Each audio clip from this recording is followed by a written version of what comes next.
بسم الله الرحمن الرحيم.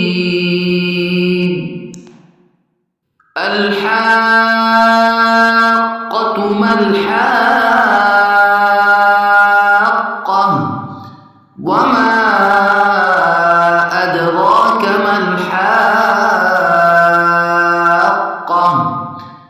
كذبت ثمود وعاد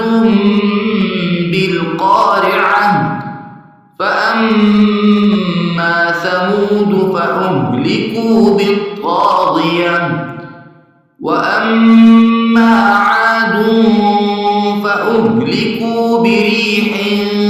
صرصر عاتية سخرها عليهم 7 ليال و8 أيام حسوما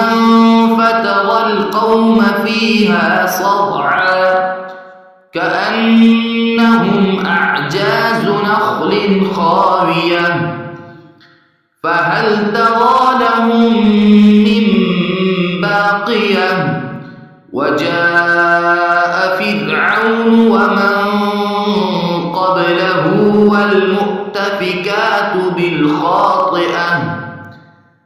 فعصوا رسول ربهم فأخذهم أخذة رابية إنا لما طغى الماء حملناكم في الجارية لنجعلها لكم تذكرة وتعيها أذن واعية فإذا نفخ في الصور نفخة واحدة وحملت الأرض والجبال فدكتا دكة واحدة فيومئذ وقعت الواقعة وانشقت السماء فهي يومئذ واهية والملك على أرجائها ويحمل عرش ربك فوقهم يومئذ 8 يومئذ تعرضون لا تخفى منكم خافية فأما من أوتي كتابه بيمينه فيقول هاؤم اقرءوا كتابيه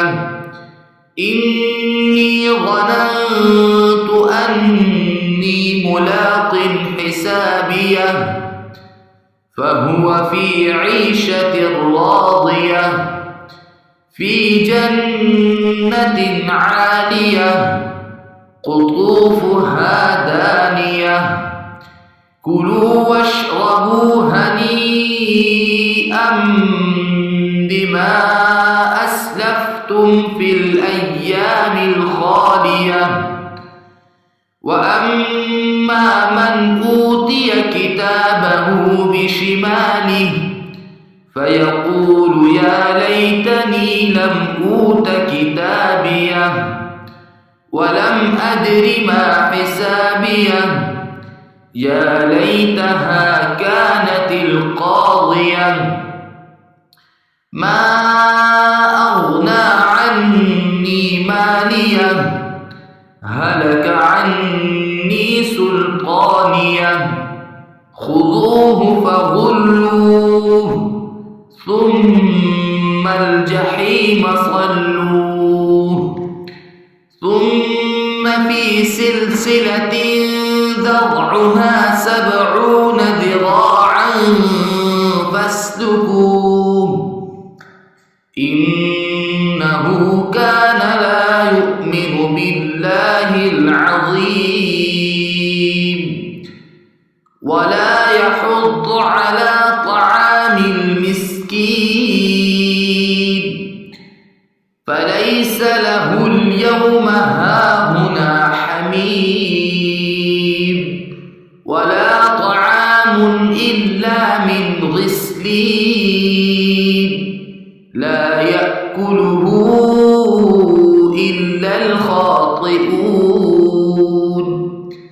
فلا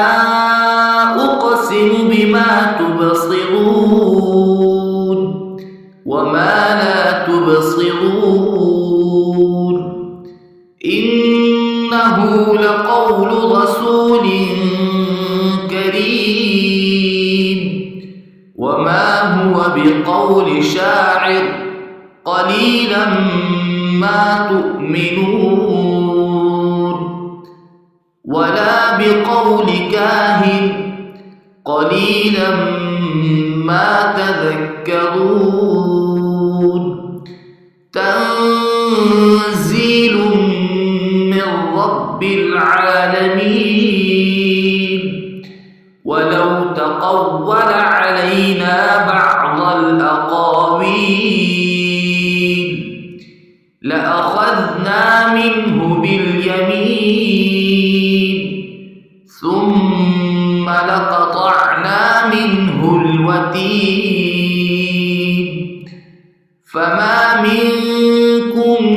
من أحد عنه حاجزين وإنه لتذكرة للمتقين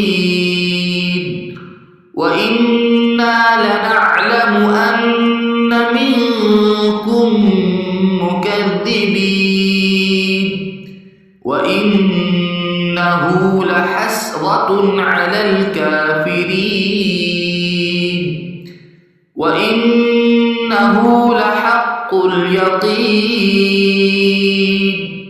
فسبح باسم ربك العظيم